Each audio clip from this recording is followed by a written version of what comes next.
Assalamualaikum warahmatullahi wabarakatuh.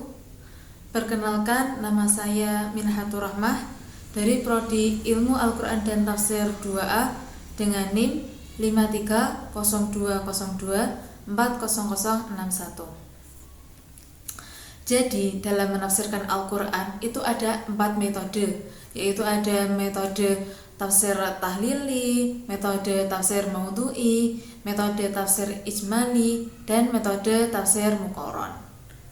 Di sini saya akan membahas salah satu dari metode tersebut, yaitu metode tafsir muqaron. Dari pembahasan kali ini, saya akan menjelaskan 3 poin penting mengenai metode tafsir muqaron. Yang pertama yaitu pengertian dari tafsir muqaron, yang kedua yaitu langkah-langkah dalam menggunakan metode tafsir muqaron, dan yang ketiga yaitu kelebihan serta kelemahan dari metode tafsir muqaron. Metode tafsir muqaron adalah metode penafsiran Al-Quran yang dilakukan dengan cara membandingkan ayat-ayat Al-Quran yang memiliki kesamaan tema, kisah, atau lafaz dengan ayat, hadis, maupun pendapat para ulama tafsir.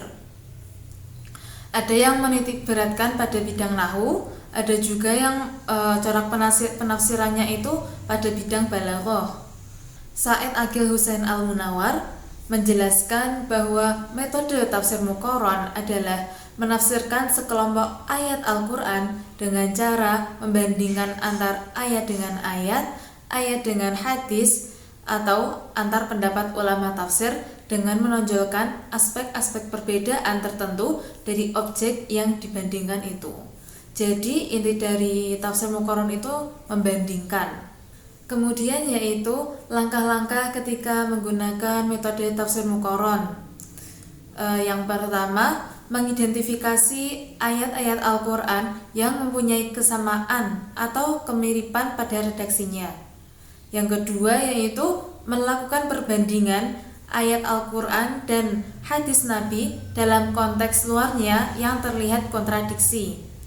Yang ketiga yaitu membandingkan berbagai pendapat ulama tafsir dalam menafsirkan Al-Quran dengan menggunakan metode ini, sehingga menghasilkan suatu penafsiran yang komprehensif mengenai ayat-ayat Al-Quran yang ditafsirkan pada ulama terdahulu. Kemudian yaitu kelebihan dan kelemahan ketika menggunakan metode tafsir muqaron. Di sini saya akan membahas kelebihannya dari tafsir muqaron terlebih dahulu.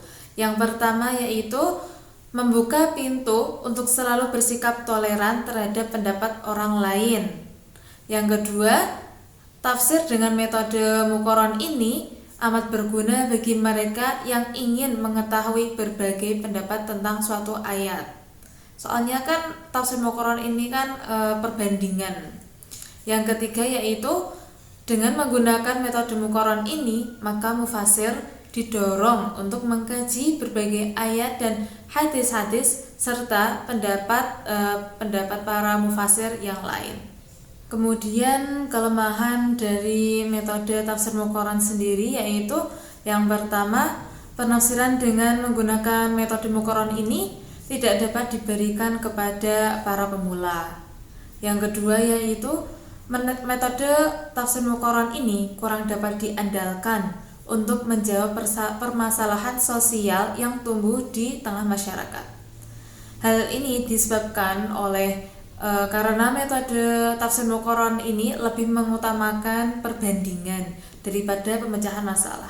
Yang ketiga yaitu metode tafsir muqaron terkesan lebih banyak menelusuri penafsiran-penafsiran yang pernah diberikan oleh ulama daripada mengemukakan penafsiran-penafsiran baru. Sebenarnya kesan serupa itu tak perlu timbul bila mufasirnya kreatif. Sekian dari saya, kurang lebihnya mohon maaf. Wassalamualaikum warahmatullahi wabarakatuh.